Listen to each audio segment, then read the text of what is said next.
బాలయ్య 7 పడుల వయసు దాటిన టాలీవుడ్, హాలీవుడ్, కాలీవుడ్ హీరోలకు ఏమాత్రం తగ్గకుండా మాస్ యాక్షన్ సినిమాలను చేస్తూ వరుస హిట్లతో దూసుకుపోతున్నారు. నిజానికి సక్సెస్ వెంట పరిగెట్టడం బాలకృష్ణకు మొదటి నుంచి లేదు. ట్రాక్ రికార్డ్ చూసి అవకాశం ఇవ్వడం ఆయనకు చేత కాదు.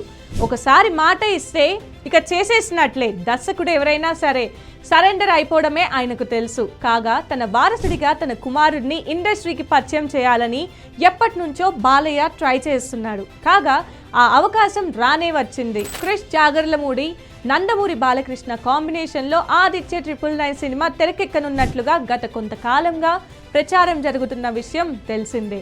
ఈ మూవీపై దసరా పండుగ రోజున అధికారిక ప్రకటన వచ్చే అవకాశం ఉందని సినీ వర్గాల్లో టాక్.